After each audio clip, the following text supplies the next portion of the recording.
ஸ்ரீ சக்கரம் பக்தி சேனல் நேயர்களுக்கு உங்கள் வீட்டு ஜோதிடர் சரவணாமிர்தம் வணங்கி பேசுவதில் மகிழ்ச்சி அடைகிறேன். இன்றைக்கு நாம் சிந்தித்து பேசியிருப்பது கஜகேசரி யோகம். கஜகேசரி யோகம் அப்படின்னு என்னங்க அப்படின்னாக்கா, சந்திரனுக்கு ஜனன ஜாதகத்தில் லக்னம் எது ஒன்றாலும் இருக்கட்டும், சந்திரனுக்கு 1, 4, 7, 10 ஆகிய இடங்களில் குரு பகவான் இருந்தால் கஜகேசரி யோகம். கஜம் என்றால் யானை, கேசரி என்றால் சிங்கம். சிங்கம் ஒரு கர்ஜனை பண்ணாலே காட்டில் இருக்கிற அத்தனை மிருகங்களும் ஓடி ஒளிஞ்சு கொள்ளும். ஆனால் அதே மாதிரி கஜம் அந்த யானை வந்தாலே அது சரியான நிலைக்கு வந்து விட்டால் அந்த சிங்கம் கூட நேருக்கு நேர் என்ன ஒன்றுமே பண்ண முடியாது.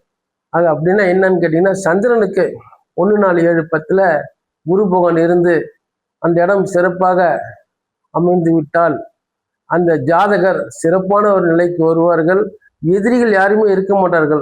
எதிரிகளை வெல்லக்கூடிய ஆற்றலும் பெருமையும் புகழும் இருக்கும்.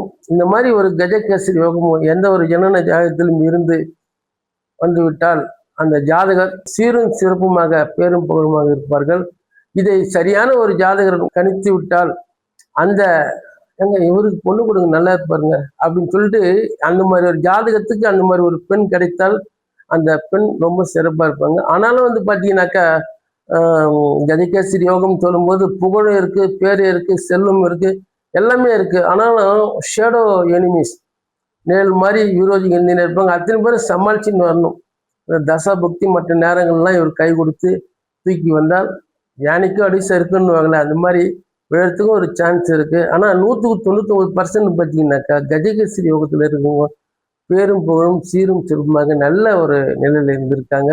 ஆகவே ஸ்ரீ சக்கரம் பக்தி சேனல் நேயர் அன்பர்களுக்கு பணிந்த ஒரு செய்தியை சொல்வது என்னவென்றால், ஒவ்வொரு நேயர்களும் நம்ம எப்படி இருக்கோம், ஒரு வருஷத்துக்கு ஒரு வாட்டி நம்ம மாஸ்டர் செக்அப் பண்ணிக்கிறோம் இல்லைங்களா, அதே மாதிரி ஜோதிடர்கள் அத்தனை பேரையும் நீங்கள் அந்த நேயர்கள் யாராவது ஒருத்தர் உங்கள் அருகாமையில் இருக்கிற ஜோதிடர்கிட்ட உங்கள் ஜாதகத்தை காட்டுங்க. ஐயா என் ஜாதகம் எப்படி இருக்கு, இந்த யோகம் இருக்கா கேளுங்க.